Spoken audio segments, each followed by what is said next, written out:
Assalamualaikum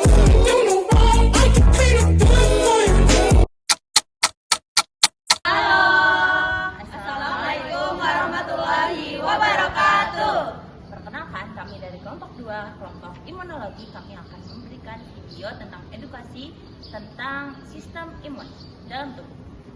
Kami mulai perkenalan dulu ya. Halo, perkenalkan, nama saya Muhammad Kadir Fitra Prestian dengan NIM 007. Saya sebagai antibody.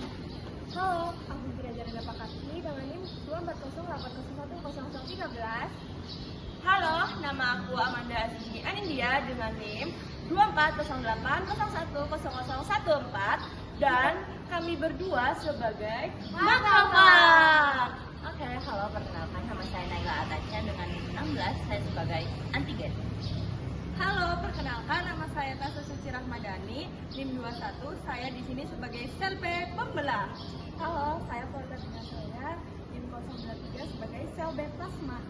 Halo, perkenalkan nama saya Davina Syazabila dari NIM 2408010030. Saya sebagai sel B pengingat. Kita lanjut ke videonya. Dadah. Ketika nyamuk menggigit kulit, air liur yang mengandung antigen asing akan masuk ke dalam tubuh. Tubuh kita akan mengenali zat asing itu sebagai ancaman.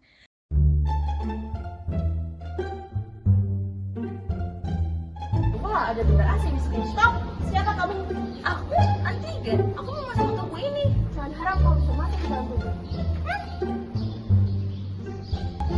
Sel B pembelah, kenapa? Kamu ingin memberitahu kalau ada antigen yang ingin masuk ke dalam tubuh ini. Hah? Antigen? Aku tidak akan membiarkan masuk. Aku harus membelah diri.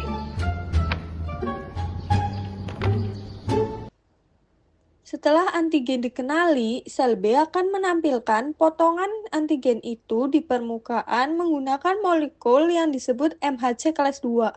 Kini, sel B akan berubah menjadi sel penyaji antigen atau yang disebut APC. Komponennya ada makrofag dan sel dendrit. Di tahap berikutnya, sel T membantu dan berperan sebagai reseptor yang disebut TCR. Mengenali dan menempel pada kompleks MHC kelas 2 yang membawa antigen di permukaan sel B. Interaksi ini tidak berhenti di situ. Sel T juga memberikan sinyal tambahan seperti CD40L pada sel T berkaitan dengan CD40.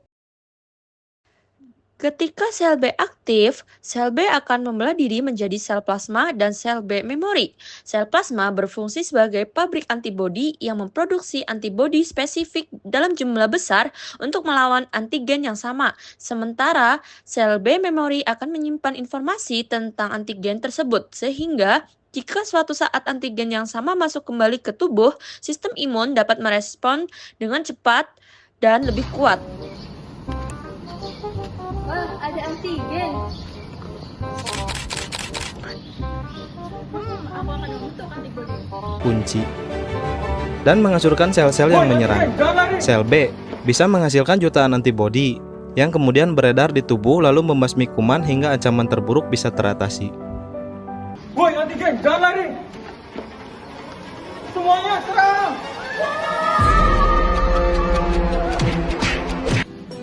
Aduh, makrofag kita berhasil.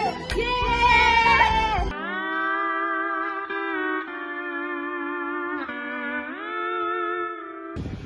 Sekian, terima kasih. Semoga video ini dapat menjadi pembelajaran terkait imunitas tubuh kita. Wassalam.